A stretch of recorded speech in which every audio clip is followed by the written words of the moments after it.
Welcome everyone to High Bank Fury at the Skyview Motorsports desk. I'm Roy J. Akers. With me, Stephen Toranto from CBS Sports. Big NASCAR reporter, hard card member. He's our NASCAR insider for this afternoon's episode. And I tell you what, I really enjoyed Iowa. How about you? I thought it was a good race myself. I know that the new tire wasn't exactly received very well. I know people had some issues with exactly how the next gen package is kind of played with the Iowa repave and how it's affected everyone's ability to run the top of the racetrack. It's kind of confined everyone to two lanes on the bottom. But I mean, from where I was sitting, it was a weekend on the couch for me. But I personally thought that it had enough that it was compelling and entertaining enough for me to say, yeah, that was a good race. I kind of maybe not necessarily on the level of some of the Xfinity races that Iowa has had in the past, but for what it was, I thought it was pretty good. Yeah, I did enjoy the race. It was what I liked about it, Stephen, was that there were not only the usual suspects up front, but there were some other drivers up there as well. Austin Dillon, he finished in 10th spot, and he's almost a forgot about person in it's Ty that's getting all the accolades right Yep. now. Carson Hocevar, although he did have more problems with drivers this week, he ran up there in the top 10 all day. I enjoyed watching that. I think for me, the big thing was BK, Brad Keselowski, ran another extremely strong race. And while he didn't win it, he certainly had his chances. I want to talk about a quote in just a little bit, but who were some of your guys you're going to give the thumbs up or the thumbs down to for the race? I think as far as thumbs up goes, I'm gonna have to point out Bubba Wallace in the final run. He obviously had some contact with a wall that put him two laps down, knocked out his toe length for a bit. They made those repairs, and with the amount of cautions that were in the final, between stage two and the final stage, the amount of cautions that allowed him to get back on the lead lap for the stretch run to the checkered flag. And he went all the way. I had a video cut up of this. He went all the way from 32nd with about 64 laps to go, all the way to sixth place at the checkered flag. It was really just a clinic on his part of tearing through the field. I've noticed at first just looking at the side or the scoring pile on NBC's broadcast, just saying, man, 23 cars moving up in big chunks, and I just kind of followed along with it as the race for the win was going on, and it actually pointing that out got me quite a few clicks, quite a few views on Twitter this week. So certainly good, and certainly illustrates how Wallace has been performing, not only in the follow-up to his Brickyard 400 win, but also just entering the playoffs and gearing up to make a run in general. You mentioned the incident between Carson Hocevar and Zane Smith. I'm actually going to say that between Smith taking a swipe at Hocevar later on, and then some of the stuff that was going on in the 38 radio, and also Ryan Burgundy interrupting another reporter to confront Hocevar after the race. I'm not gonna say thumbs down because they reserve the right to be upset. Their car got wrecked, and also we know that Hocevar has had a habit of these things. He's been a habitual offender to the point that even if I do think this was a racing accident, but with the reputation he's built on track, he's not necessarily going to get the benefit of the doubt.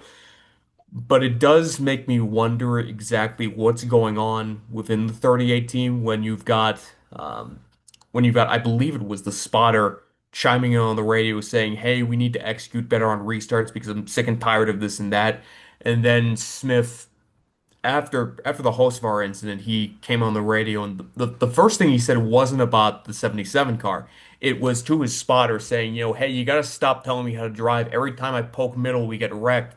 Um, it was weird, and I don't know exactly if it's frustration from getting wrecked late in the race in Indianapolis on top of that, or if there's something more internal going on or what. But I don't know. I just kind of came away from the weekend with a strange feeling about that. Yeah. With that, with William Byron earning his first victory since Daytona in the season opening race.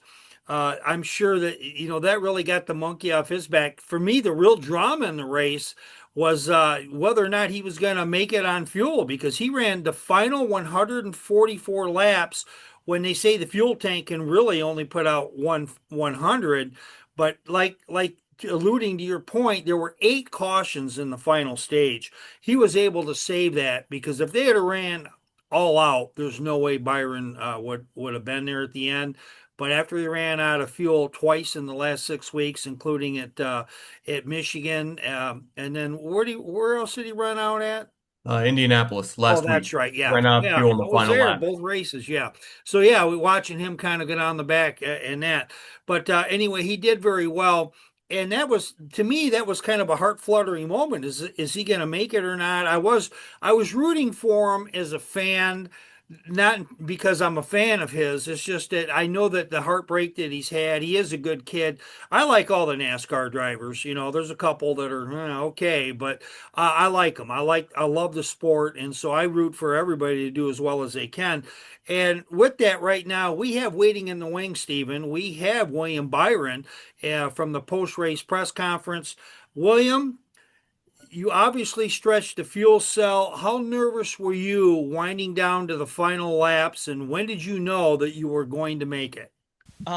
Yeah, I mean, nervous for sure, but I think just kind of, I don't know. I feel like we've been on the other side of that. The last, probably month and a half, we've had some situation where we ran out. So I knew what to expect. I knew what to look for and all that in terms of like if I ran out of fuel. But I was just thinking about preserving as much as I could. Doing a lot of different things in the car. Lifting early and just not using a lot of throttle percentage. So just the guys did a really good job coaching me on what to do, and it was kind of amazing that we could kind of continue to stretch it or keep the same gap to second, even saving fuel. So it was just amazing. So, Stephen, you heard William. William, he knew he kind of got away with one right there, but I think he kind of felt like he was owed one. Yeah, I guess in between Indianapolis and Iowa, he found the old Dennis Setzer fuel cell. If you remember that truck race at Mansfield back in '07, but I think it's another illustration of what we've seen in the past 12 months, I'd say, as far as teams finding out how to maximize efficiency as far as fuel saving with the next gen car and the next gen platform is concerned. Obviously, everyone points to what Chase Briscoe was able to do at Pocono in not only saving the fuel he needed to get to the checkered flag, but also figuring out how to bog Denny Hamlin and Ryan Blaney in his dirty air enough that they couldn't get by him as he was saving fuel. Something very similar almost happened in the Brickyard 400 last year with Brad Keselowski. If you remember that race, um, Larson and Blaney were both all over him in the final laps, but Keselowski was in a position to hold them off until the final caution came, or the final caution of regulation came out for Kyle Busch. And to me, it's interesting in the sense that it's one of those things that you can't when NASCAR developed the next gen platform and developed a car to put on the best racing product possible. I don't think that I mean obviously aerodynamic effects, dirty air are going to be a part of any race car. It's kind of foolish to think that it wouldn't be, but I think that it's an unintended consequence or whatever you want to call it that we do have this scenario now where it's possible to run part throttle and also keep the lead when thinking about it in practical terms and thinking about what should happen in a race, that really shouldn't be possible. And now we have enough illustrations of it where it's a trend and it's something that people can plan for and account for. Now, granted, obviously Byron proved at Michigan and Indianapolis, and some other drivers, Josh Berry in Indianapolis, also ran out of fuel in the last lap. You still can run these cars out of fuel. It's not that we've created this, oh, is Byron going to make it on fuel or not? Oh, of course he is. That's not what's happening. But I do think that it's enough of a bug in the platform that I do think NASCAR needs to, not necessarily the fuel saving part of it, but just the sheer fact that you can run at a much slower pace and, keep the second, third, fourth place cars running full throttle behind you is definitely something that NASCAR needs to address to not make that a possibility. Now that being said, there were some other things that went into Byron holding the lead. It definitely helped that he caught lap traffic correctly, and not only did he catch lap traffic correctly, Shane Van Gisbergen and Cody Ware, who were the two cars that Byron lapped in the final laps, they were racing each other for position. Yeah. It wasn't like they were in a position where they should have yielded for the leaders. They were in their own race. Um, they obviously as lap traffic, you always want to respect the leaders, but they didn't. They were more concerned with their race and their race for position. If the caution came out and one of them was in position for the lucky dog, I think that certainly helped Byron as well. But yeah, it's a strange thing to have happen and to keep having happen, and just looking toward the future of the next gen car and the next gen platform, specifically as NASCAR looks to increase horsepower now. I think it would be very good and useful to look at some of these things and, well, okay, we've seen this come up with this car, and that really shouldn't happen. So let's see if we can nip this in the bud. I think that would be the best thing for NASCAR to do. And I think this is an appropriate time to go ahead and wrap it up. We'll have our final comments on this race on the other side of this break, where we're also going to be talking to Jeff Andrews, the Vice President of Competition for Hendrick Motorsports, and whether or not the Hendrick Motorsports team is going on all cylinders into the playoffs. We'll have that for you next. This August, a full-throttle festival comes to upstate New York. Camp under the stars, then witness the brightest stars of NASCAR battle for a crucial playoff spot. NASCAR weekend at Watkins Glen. Get your tickets now at theglen.com. With me, Stephen Toranto of CBS Sports. He's our NASCAR insider for this episode. He gave us a long explanation on William Byron. Of course, Byron did admit that he was really surprised that he was able to run less than full throttle and keep everybody behind him. So you're spot on in your comment for sure. A couple other real quick things before we go to Jeff Andrews, who's kind of waiting in our green room right now, is that Chase Briscoe, he's had his third top two finish in the last four races. So after having a miserable first 15 races of the year, he has not only won Pocono, but now he's on a roll and he's picking the best time of the whole year to go ahead and do that. And I think that's a big deal right there. Also, taking a look right now, I think Carson Hocevar, he's coming into things at the right time. We're going to get back into those guys in a minute. I'm going to give you a chance to comment on that. But right now, we do have Jeff Andrews, the Vice President of Competition from Hendrick Motorsports. Jeff, you guys have drivers in the top three spots going into the playoffs. And the question that came from the media this weekend is that fool's gold? Because your team, you're used to winning championships, you're used to winning races. You've only won one now in the last 10. Are you guys peaking at the right time? Is it something you're concerned of, or do you feel like you're going to be A-okay? Go ahead. It certainly hasn't been a lack of work and effort, and all of Hendrick Motorsports, like you said, we expect to win, and that's the standard that Mr. Hendrick sets for us when we come to the racetrack. So, just a lot of work's gone on. Obviously, we have Phoenix in mind and some similarities here, right? And so a lot of work went into Iowa to just try to understand if there was something there that would help us turn the corner a little bit towards Phoenix. But I think from an organization standpoint, the one thing that Rudy and myself and the crew chiefs and other leaders of the company, Chad and Jeff and Mr. Hendrick, when you get in these times, you just can't question yourself. You got to know that you're putting the very best race cars on the racetrack you can, and I firmly believe that the men and women of Hendrick Motorsports do an incredible job and build amazing race cars. we get to come to the racetrack and execute with that great product. And it's been, not that far off. I mean, it's incredibly close right now. I mean, I think you saw the lap times today. And Steven, I think he believes that they're okay. He's certainly not going to show his cards. How about you? Did you like his take on that? I mean, is that how you would have answered it if you're in his position? I certainly thought the 2014 was going to be okay heading into the stretch. As a matter of fact, I picked Byron to win Iowa going into the weekend. And the thing that you have to remember about the 24 team is that, they won the Daytona 500 in February, which, as we've seen since the playoff system was introduced in 2014, you win the Daytona 500. It gives you a very long runway through the rest of the regular season into the playoffs.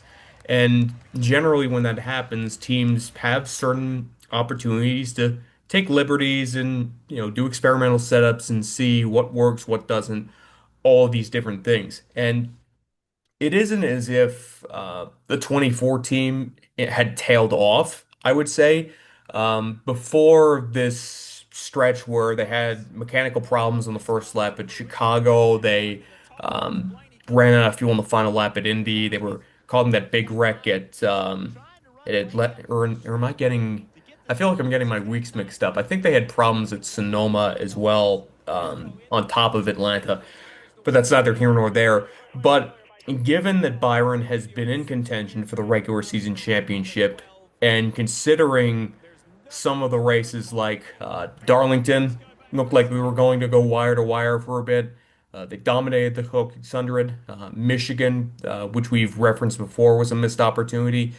You felt like it was only a matter of time before Byron got back to victory lane, and it seems to bode very well for them that they've gotten their second win before the start of the playoffs, because that suggests to me that they're starting to round the form, and they should be if this holds, and obviously we've seen the playoff system, a lot can change, but they should be a contender to make it back to the championship for the third year in a row now. Yeah, and of course he's back in first place in points with Chase Elliott second, and Right. I believe Larson third.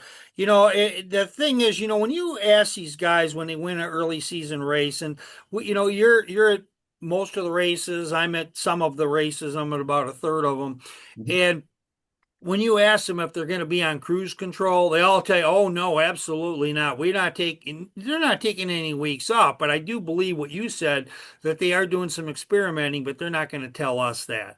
I think that they are kind of looking ahead to say, "Hey, it's going to be like this at this track, and this track."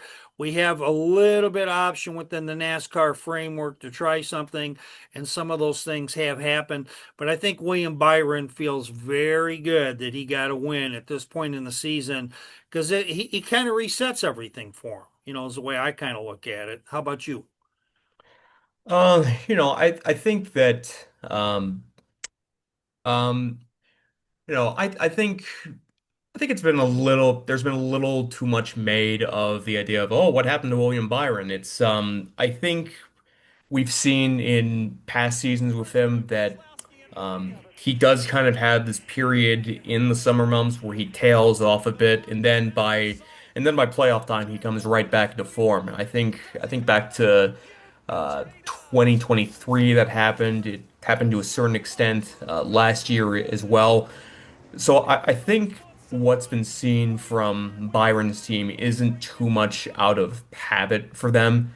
So I kind of, when they were quote unquote struggling a bit, I kind of know then and said, yeah, that's within my expectation. Now it's a matter of making sure they correct that, and it's interesting that history is repeating itself there, but I wouldn't be too concerned about them if I were in their position.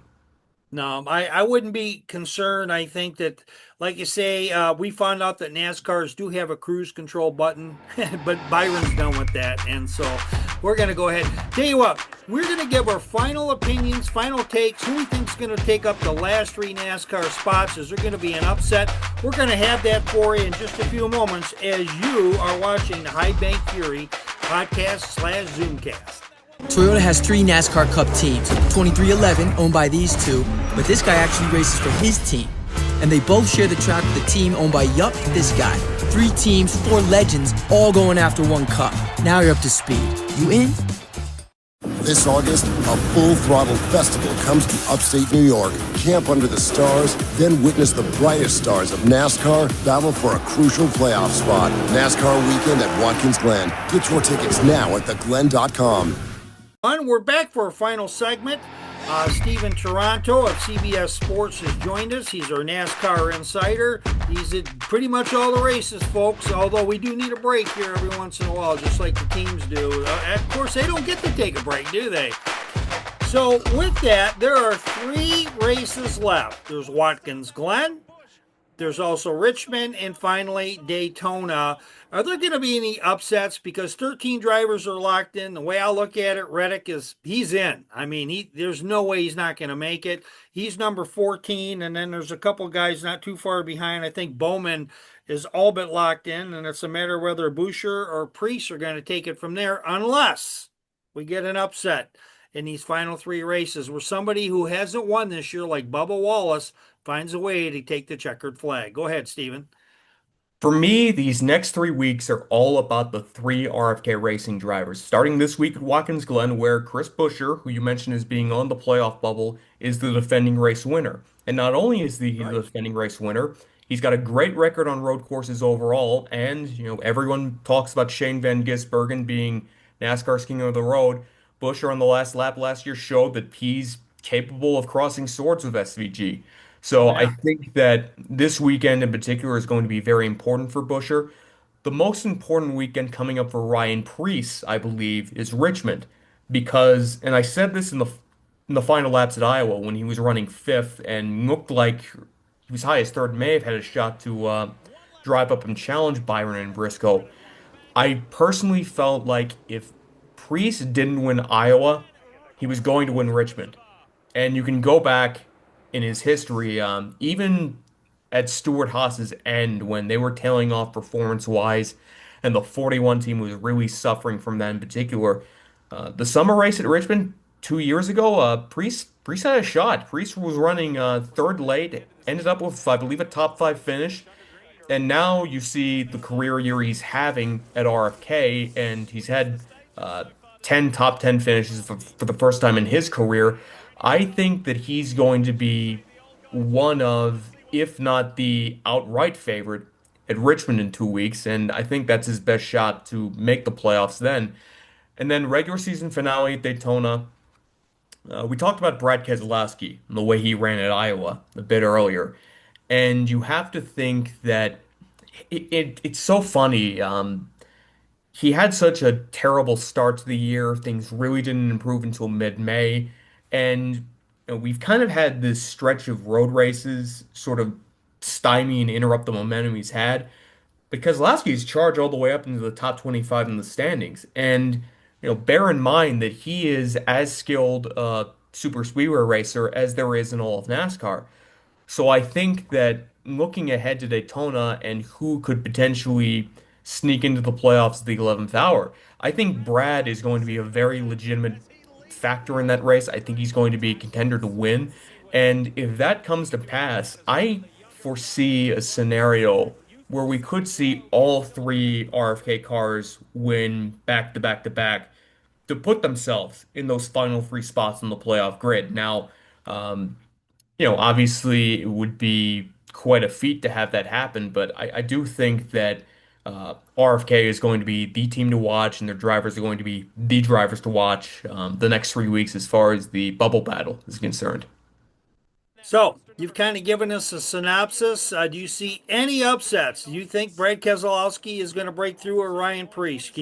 You think one of those, at least one of those 2 will probably do it? I would lean most heavily on Preece at Richmond. I feel pretty confident in saying that he's going to be a major factor in that race. Yeah. And I'll tell you some wild cards too. These are really darts that are kind of coming over my shoulder from another city, I think. I think that you could see somebody like a Ricky Stenhouse Jr. or an Austin Dillon. They do very well at Daytona. Am I saying it's going to happen? No.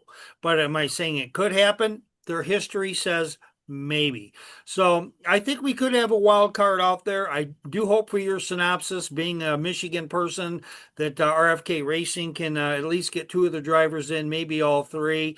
I try to not root for any particular drivers, but I always try to root, Stephen, for the horse for the course. And what drivers have the history of doing well? That's what you called out with Priest in Richmond.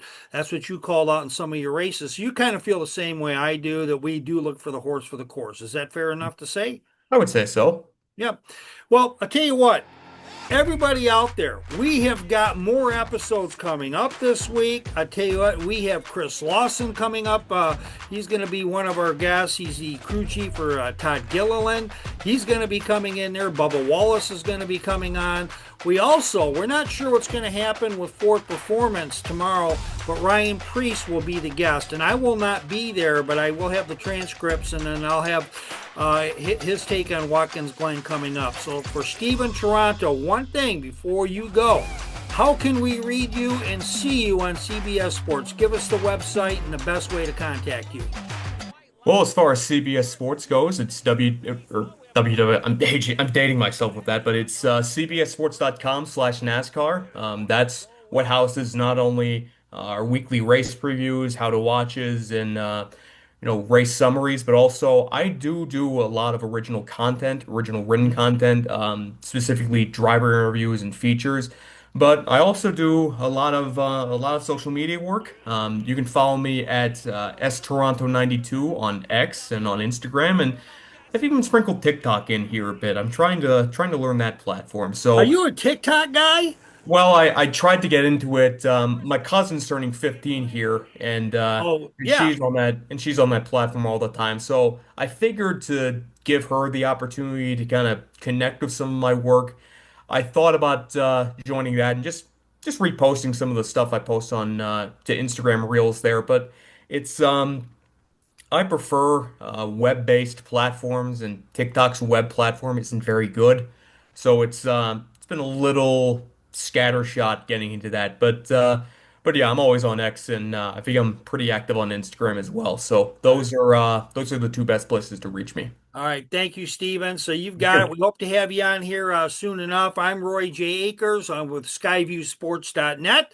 Our podcast, Zoomcast, is High Bank Fury. Check us out. Subscribe to us. Subscribe to Stephen as well. He does a great job. He's been covering us for many years. You want to get the stuff to get your better fantasy picks. You want to get the best sports information out there. Check us both out and go on out there to the CBS Sports, because you rock it. Thank you very much, Stephen. Thank you, Roy. I know you've been wanting me on for quite a while here, so I appreciate you having me on. Thank you for considering me. Yeah, hey, it's not a problem. We'll have you on soon enough, and sometimes we'll even have a third or even a fourth. You wouldn't believe, as we have Dustin Long coming on next week, and then we have MRN coming back. We'll have to have you as well, and we'll be more than happy to do that. Thanks again, Stephen. You have a great night. Thank you. Thank you. You as Thanks, well, Roy. everybody. Take care.